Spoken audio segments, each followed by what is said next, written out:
कुख्यात गुंड निलेश घायवळ बनावट कागदपत्रांचा आधार घेत परदेशात पळून गेला आणि त्यानंतर राज्याच्या राजकारणात आरोप प्रत्यारोपांचं काहूर माजलंय। निलेश घायवळला परदेशात पळून जाण्यासाठी सरकारमधल्याच काही नेत्यांनी मदत केली असल्याचा अप्रत्यक्षपणे आरोप हा महाविकास आघाडीच्या नेत्यांकडून करण्यात येतोय।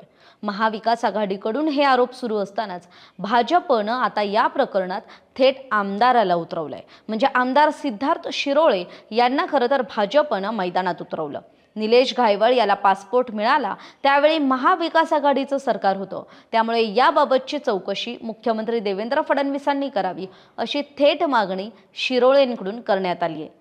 पत्रकार परिषदेत बोलताना सिद्धार्थ शिरोळे म्हणतात, निलेश घायवळने बनावट कागदपत्रांच्या आधारे पासपोर्ट घेतला त्यावेळी महाविकास आघाडीचं सरकार राज्यात होतं।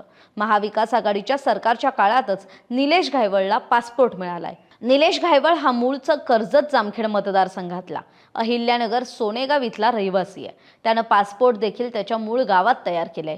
निलेश घायवळवर इतक्या मोठ्या प्रमाणात गुन्हे दाखल असताना सुद्धा त्याने दिलेला पत्ता खोटा असताना सुद्धा पोलिसांच्या व्हेरिफिकेशनच्या आधारे त्याला पासपोर्ट देण्यात आला होता।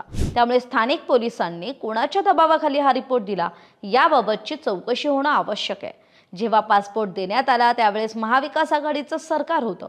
तसंच कर्जत जामखेडमध्ये कोण आमदार होतं, राज्याचे तत्कालीन गृहमंत्री आणि मुख्यमंत्री कोण होते, त्यामुळे या प्रकरणात मुख्यमंत्री आणि गृहमंत्री देवेंद्र फडणवीसांनी सखोल चौकशी लावावी आणि या प्रकरणात नेमकं कोण दोषी आहे हे शोधून काढावं अशी मागणी सुद्धा सिद्धार्थ शिरोळे यांनी केली आहे। या प्रकरणात आतापर्यंत महायुतीतल्या नेत्यांवर टीका होत असताना भाजप आमदार सिद्धार्थ शिरोळेंनी या प्रकरणात आता स्थानिक आमदार म्हणजे कर्जत जामखेडचे आमदार, राष्ट्रवादी काँग्रेस शरदचंद्र पवार पक्षाचे आमदार रोहित पवार, तत्कालीन गृहमंत्री अनिल देशमुख आणि तत्कालीन मुख्यमंत्री उद्धव ठाकरे यांच्याशी या प्रकरणाची लिंक जोडली आहे। कुठेतरी महायुतीच्या नेत्यांवर होत असलेल्या आरोपाची दिशा बदलण्याचा हा प्रयत्न आहे का, असा सुद्धा सवाल उपस्थित केला जातोय। तरी आपल्याला याविषयी काय वाटतंय, आपली मतं कमेंट करून जरूर सांगा। तो तास इथेच थांबूया, तोपर्यंत पाहत राहा सकाळ।